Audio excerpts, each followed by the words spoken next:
Satoshi Nakamoto created history's most revolutionary monetary system, outsmarted governments and central banks.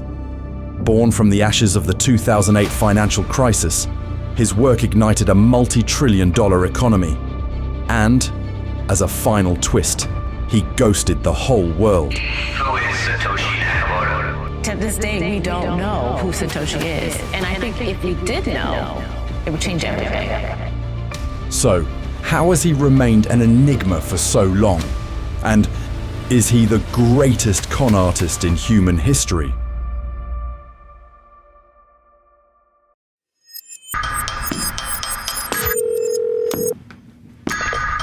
Michael, how are you? I found something really interesting. The whole housing market is propped up on these bad loans. They will fail. The housing market is rock solid. It's a time bomb. The worst day on Wall Street since the crash of 1987. The Dow traders are standing there watching in amazement. I don't blame them. We're now down 43%. Almost everything there completely wiped out. And the NASDAQ, everything and more has been completely wiped out. Let's talk about the speed with which we are watching this market deteriorate. The 2008 financial crisis, triggered by the collapse of the US housing bubble and reckless banking practices, exposed deep flaws in the centralized banking system. A toxic mix of subprime mortgage lending, complex financial instruments like mortgage-backed securities, and lax regulation led to massive defaults, culminating in the failure of major institutions like Lehman Brothers. Global markets plummeted, wiping out trillions in wealth, while government bailouts of banks fueled public distrust in centralized authorities. The oldest money market fund in the nation wrote off roughly $750 million in bad debt issued by the now bankrupt Lehman Brothers.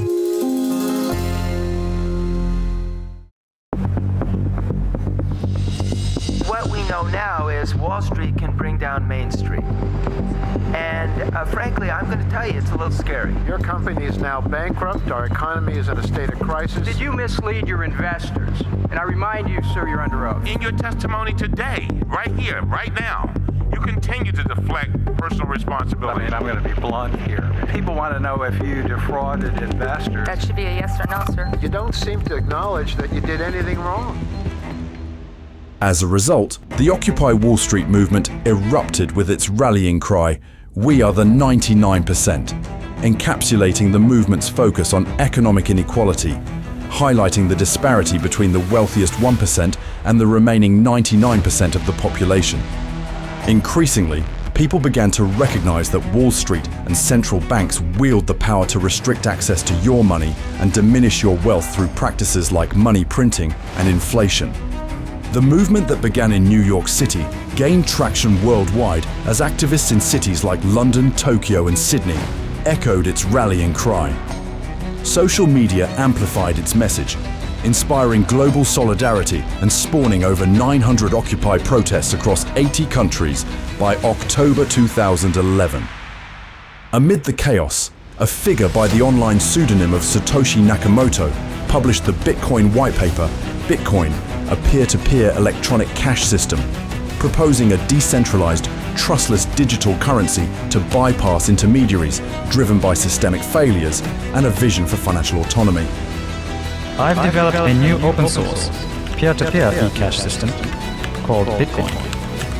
It's completely decentralized, with no central server or trusted parties. As the number of users grows, the value per coin increases. It has the potential for a positive feedback loop. Any discussion of Satoshi's identity has to go back to the fact that Bitcoin was based on this small number of projects back in the 1990s that only a handful of people knew about, like Hashcash and BitGold and B-Money. And so you end up with a pretty small group of people who would have known about these projects. Bitcoin was not a random creation. It was the culmination of decades of efforts by freedom-minded programmers and technologists, also known as cypherpunks, building on earlier cryptographic experiments like Hashcash invented by Adam Back. Satoshi brought these building blocks together to create an internet-native currency. It was a digital revolution, magic money without banks, governments, or middlemen. Built on blockchain, a tamper-proof public digital ledger, Bitcoin solved the issue of digital trust and double spending. The problem of spending the same digital currency more than once without a central authority. It achieves this through network consensus and timestamp transactions. While Nakamoto laid the groundwork, the broader ecosystem gained attention among cypherpunks, libertarians, and privacy activists. After releasing the Bitcoin white paper in 2008, Satoshi was a regular presence on forums like Bitcoin Talk, exchanging ideas with other rebel coders like Hal Finney, Gavin Andresen, and Marty Malmi. Through meticulous discussions, he honed Bitcoin's algorithm and sent Hal Finney the first transaction in 2009, testing its peer-to-peer network.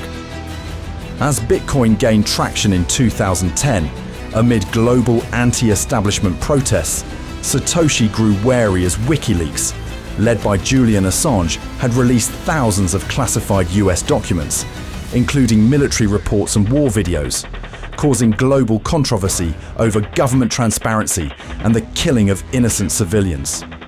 As WikiLeaks faced government crackdowns and bans from major processors such as Visa, MasterCard, and PayPal, they began accepting Bitcoin to enable anonymous donations. Satoshi urged the community to avoid supporting WikiLeaks, as he expressed concern that associating Bitcoin with them would attract unwanted government scrutiny, potentially threatening the project's survival. It would have been nice to get this attention in any other context. I make this appeal to WikiLeaks, not to try to use Bitcoin. WikiLeaks has kicked the hornet's nest, and the swarm is headed towards us. Solicits and publishes secrets and suppressed material from whistleblowers around the world. It's been under cyber attack from governments that want to shut it down. WikiLeaks scandals seem to provide an opportunity for Bitcoin. At the time, the big banks and credit cards stopped processing payments for WikiLeaks, and some people thought that Bitcoin would provide a way to send donations to WikiLeaks. You could certainly see in the hubbub around WikiLeaks that Satoshi was still somebody who was very paranoid about the government and the government coming in and taking too close a look at the Bitcoin project. And you could also see that Satoshi, I think, realized at this point that Bitcoin was still young software and the kinks hadn't been worked out yet. As Bitcoin's price hit $1 in early 2011 and media buzz grew, Satoshi started sensing the increasing spotlight might risk his anonymity. In April 2011, unbeknownst to his peers, he made a brief final post and vanished into the ether. His identity, man, woman, or collective, an enigma to this day. I've moved on to other things. It's in good hands with Gavin and everyone.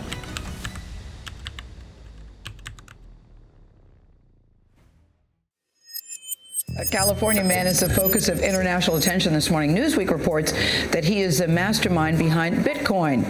The digital money is now accepted by merchants all around the world, but the creator has been a mystery. Despite relentless pursuit by journalists, internet sleuths, and government agencies like the FBI and NSA, how has Satoshi Nakamoto been able to keep his identity cloaked after vanishing without a trace? In this segment, we uncover how his digital wizardry and relentless pursuit of anonymity forged an unbreachable veil.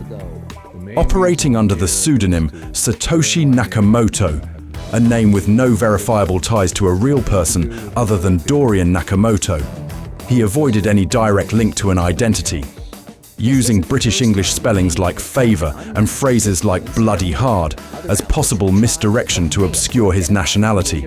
Okay, no questions right now. I want my we are.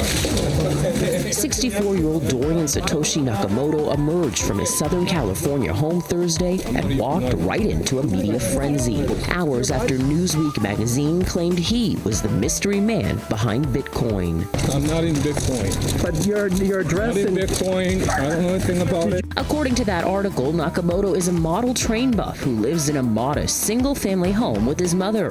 When confronted about Bitcoin, he said, "I am no longer involved in that, and I cannot discuss it." Nakamoto likely employed tools like Tor, a tool to hide online activity and location, a practice common among the Cypherpunk community he was part of, ensuring his online activity couldn't be traced to a specific region. His use of PGP, a method to encrypt emails, shared with developers like Hal Finney, and disposable email accounts like Satoshin@gmx.com further shielded his communications from interception, leaving no paper trail to follow. Nakamoto's disciplined approach extended to his interactions and development practices. He never shared personal details in his forum posts, emails, or the Bitcoin white paper, focusing solely on technical and ideological aspects of Bitcoin.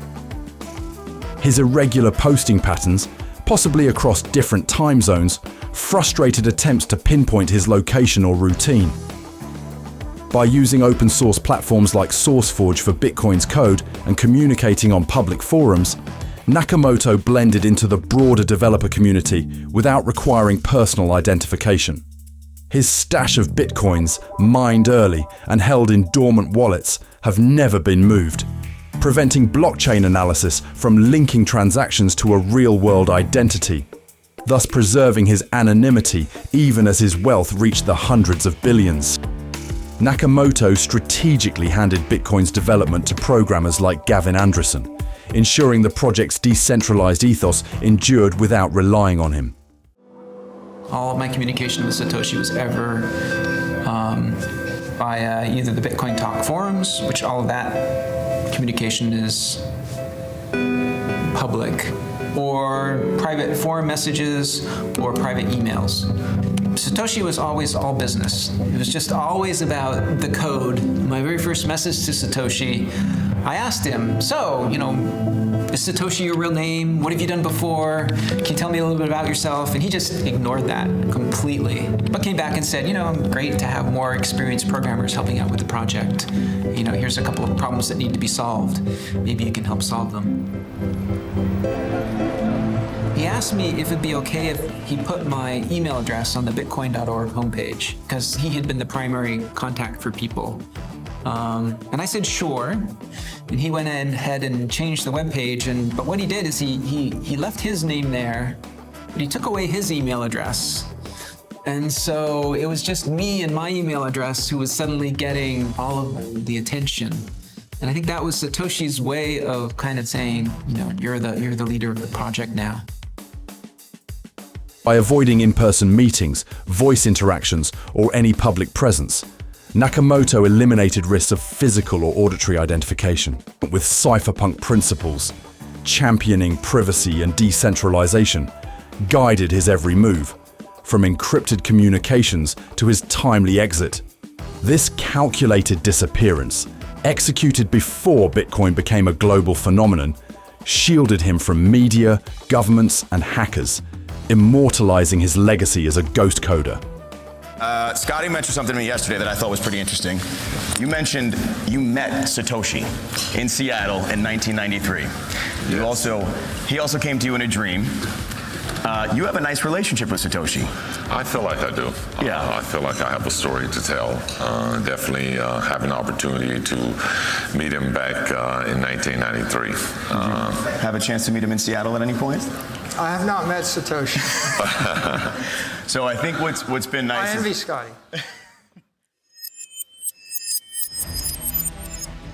From a vision forged in cypherpunk ideals, Bitcoin sparked a global revolution, evolving from a radical fringe idea into a $1 trillion economy. In October 2008, Satoshi Nakamoto's white paper unveiled a trustless currency, igniting interest from a small group of cryptographers and privacy advocates. It seemed like most people kind of wrote him off. It's kind of like illusions of grandeur kind of scheme. Hal Finney, on the other hand, seemed to be really interested right from the beginning. He was a crypto idealist. Like, he was not as kind of cynical as many of the other cypherpunks. On January 3, 2009, he mined the Genesis block, embedding a defiant message. The Times, Chancellor on brink of second bailout for banks. Days later, he sent the first transaction to Hal Finney, proving Bitcoin's peer-to-peer power, and by May 2010, Laszlo Hanyec's 10,000 BTC pizza purchase marked its first real-world use. I just told people I wanted a pizza and I want to pay with Bitcoin. I didn't want a gift card. I didn't want some weird exchange. I wanted to give you Bitcoin and you give me pizza. When Satoshi vanished in April 2011, coders like Finney and Andreessen carried the torch. GPU mining and volunteer-run nodes scaled, while services like BitInstant and BitPay boosted accessibility. Bitcoin hit $30 in June 2011, driven by the post-financial crisis distrust of centralized institutions. Stunning arrest of the drug kingpin who goes by the name Dread Pirate Roberts appears to have cornered the internet drug market. His real name is Ross Ulbricht, and his website, Silk Road, is packed with products like cocaine and heroin. The payment system is all through Bitcoins, which is basically digital currency, not backed up by any international banks, not backed up by any U.S. banks, but simply based on the confidence of the users who exchange these Bitcoins computer to computer. Silk Road's emergence on the dark web in February 2011 was a pivotal point in its history. Leveraging Bitcoin's censorship-resistant design to enable anonymous transactions, it allowed illicit sales of drugs, guns, counterfeit goods, and even murder for hire. While showcasing Bitcoin's ability to bypass centralized control, it drew mainstream attention and everyday users. However, the FBI shut it down in October 2013, arresting and convicting founder Ross Ulbricht to life imprisonment plus 40 years. In June 2011, Mt. Gox, a world-leading Bitcoin exchange, suffered a critical hack exposing severe security flaws and crashing Bitcoin's price from $32 to $2, a 94% plunge, but the exchange resumed operations by implementing encrypted wallets, rolling back fraudulent trades and reassuring users through public announcements. From 2011 to 2013, Andreas Antonopoulos, Roger Ver, and the Winklevoss twins played pivotal roles in propelling Bitcoin into mainstream consciousness through impassioned public speaking, strategic investments, and media engagement. Antonopoulos educated audiences with books and talks. Ver, dubbed Bitcoin Jesus, championed early adoption via businesses like Bitcoin.com. Everything they're doing to people around the world. And I'm sorry for shouting, but it just disgusts me what these people in government do. And they do it through central banking and through the control of the money supply, and Bitcoin takes that away from them. And the Winklevoss twins, starting in 2013, promoted Bitcoin as digital gold, while launching the Gemini exchange. It was a $400 billion market cap, so... A $400 billion with a B, yes. Market cap. So the market cap's around $4 billion right now, so it doesn't make sense in the sense that it should be 100 times more. It should be 100 times more. A lot of you don't believe in the Bitcoin system, and that's fine. You can stay on the sidelines, but if you really want to become wealthy in the future, I suggest you take $1 frickin' dollar. $1. Buy some Bitcoins, put it in a goddamn wallet, put it fucking away. By November 2013, Bitcoin surged to $1,000, driven by Chinese buyers fueling half the global trading volume. But a ban on Bitcoin trades by China sparked panic, dropping the price to $600. Global exchanges like Coinbase broadening access helped fuel its recovery. In February 2014, Mt. Gox saw its inevitable collapse, crippled by years of mismanagement and undetected hacks, revealed 850,000 missing Bitcoins, nearly $500 million at the time. Though skeptics proclaimed the demise of the nascent currency, Bitcoin rebounded as its nodes persisted. Developers fortified security, new exchanges revived liquidity, and miners increased hash rate. The Lightning Network, proposed in 2015, laid the groundwork for instant, scalable payments, easing network congestion.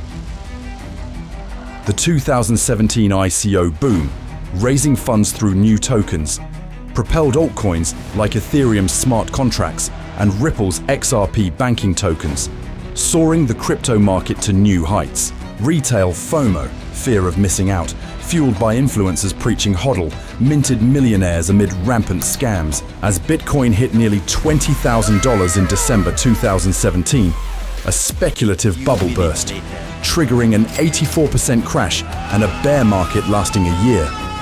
BitConnect's $2.4 billion Ponzi scheme collapse in January 2018 exposed the era's greed, with 90-plus Bitcoin is dead obituaries calling for the end. Bitcoin is worthless artificial gold, which if it succeeded would facilitate a lot of illicit activity. In terms of cryptocurrencies, generally, I can say almost with certainty that they will come to a bad ending. Bitcoin itself is a hyped up fraud. It's a pet rocket. Back to that? Yeah, Really? Of course, yeah. 21 million. Well, yeah, really. How do you know it's going to stop at 21 million? Because it's, I've mentioned this to people. Satoshi. Everyone says that. Well, maybe it's going to get to 21 million, and then Satoshi's picture is going to come up and laugh at you all. While skeptics continued to ridicule Bitcoin, miners doubled hash rate, nodes continued to grow, and developers adopted SegWit, driving Bitcoin's rebound by mid-2019. 2020 saw MicroStrategy's Bitcoin corporate treasury adoption, led by Michael Saylor, a first for a publicly traded company, igniting institutional trust. You do not sell your Bitcoin. Thank you. An explosion in NFT sales, non-fungible tokens like Beeple's Everydays. The first 5,000 days sold for $69 million in March 2021 at Christie's, a landmark again shining a spotlight on the industry. Tesla, led by Elon Musk, bought $1.5 billion in Bitcoin in February 2021, announcing it would accept BTC payments as Bitcoin's price soared. That same year, El Salvador's Bitcoin reserve adoption and grassroots use in hyperinflated Venezuela and Argentina proved Bitcoin's worth over fiat currency, which can be printed out of existence. The crypto markets are crashing, and two of the world's largest cryptos, Luna and UST, face extinction from a multi-billion-dollar bank run. That's billion with a B. The 2022 crypto winter exposed and humbled bad actors in the industry. Terraform Labs founder, Do Kwon, was arrested following the $45 billion collapse of Terra Luna in May, triggered by the de-pegging of its UST stablecoin.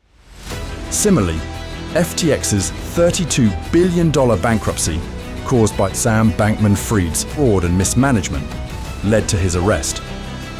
During this period, Bitcoin plummeted 77%, dropping from $69,000 in November 2021 to $16,000. In 2024, a wave of institutional interest from BlackRock to Grayscale and a meme coin frenzy ensued. The floodgates opened with ETFs made available to traditional investors. Toward the end of the year, newly elected President Donald Trump proposed a U.S. strategic digital assets reserve, supported by his administration's crypto-friendly stance. Bitcoin is going to the moon, as we say, it's going to the moon. I want America to be the nation that leads the way, and that's what's going to happen. Yesterday, I signed an executive order officially creating our strategic Bitcoin reserve, and this will be a virtual Fort Knox for digital gold to be housed within the United States Treasury. That's a big thing. Bitcoin soared past $100,000 in 2025 with a $1 trillion market cap, while the broader crypto market exceeded multiple trillions. Holding above the $100,000 level, passing through $105,000 level briefly this morning, up 70% in the last year. Bitcoin has proven to be the mothership driving the entire crypto industry, beginning with Satoshi Nakamoto's Genesis block, its Big Bang moment, and rising from mere cents to solidify itself as a new global asset. Often compared to hard assets like gold, it has shown resilience and survived through constant FUD, fear, uncertainty and doubt, and historical market crashes.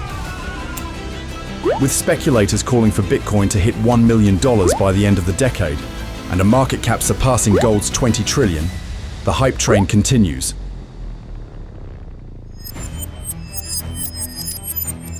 All right, you all know the drill. When your number is called, step forward and repeat the phrase you've been given. Understand?